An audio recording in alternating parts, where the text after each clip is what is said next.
مجال الملابس في مصر، يعني الكلمات الإيطالي. احنا عرفنا من كذا فيديو قبل كده إن الكلمات الإيطالية بتتقال في مصر بشكل كبير جدا وفي مجالات كتير، من ضمنها مجالات الملابس. أيوه. وهنتفاجئ مع بعض دلوقتي إن الكلمات الإيطالية الموجودة في الملابس كتيرة جدا جدا، وإحنا بنقولها كتيرة جدا ومش عارفين الكلمات دي إيطالي. كلمات كتيرة جدا. من أكتر الكلمات دي المستخدمة كتير طبعا كلمة بنطلون. كلمة بنطلون دي كلمة إيطالي. كلمة بنطلون جاية من الإيطالي، جاية من كلمة بنطلوني. بنطلوني اللي هو البنطلون. في بس توضيح بخصوص كلمة بنطلون. هي كلمة بنطلون دي هي جاية من الإيطالي، من الفرنسي. هي بالإيطالي بنطلوني، ومن الفرنسي بنطلون. طب هو النطق اللي موجود في مصر دوت جاي من الإيطالي ومن الفرنسي.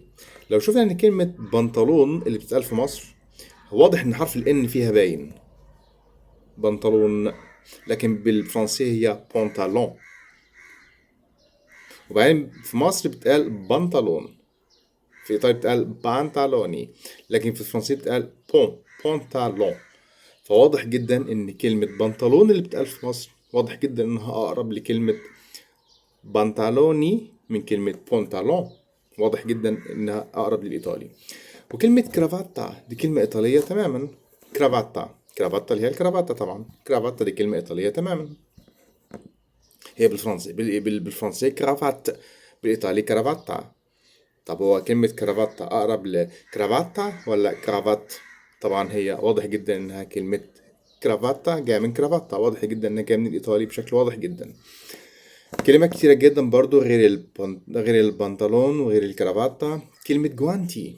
جوانتي دي كلمة إيطالية تماما. كلمة إيطالية تماما. جوانتي اللي هو الجوانتي اللي هو الجلافز. دي كلمة إيطالية تماما طبعا. كلمة فستان. كلمة فستان دي كلمة إيطالية بس مع شوية تغيير. شوية كلمة فستان جاية من كلمة فيستيتو. فيستيتو يعني مع بعض الاختلاف كده في العامية المصرية اتحولت لكلمة فستان. دي كلمة إيطالية طبعا. كلمة جونيلا دي كلمة إيطالية. في مش بس الكلمات اللي موجودة في مصر خاصة بالملابس، في كلمات حتى انترناشونال دي من أصل إيطالي أو جاية من الإيطالي. كلمة جينز نفسها جاية من الإيطالي. إيه ده؟ بس كلمة جينز لما جت في مصر ما جاتش من خلال الإيطالي. هي كلمة إيطالية أو من أصل إيطالي. الكلمات اللي احنا اتكلمنا فيها قبل كده كلها دي جاية بشكل مباشر من الإيطالي. لكن كلمة جينز جت من خلال اللغة الإنجليزية، بس الكلمة أصلها إيطالي.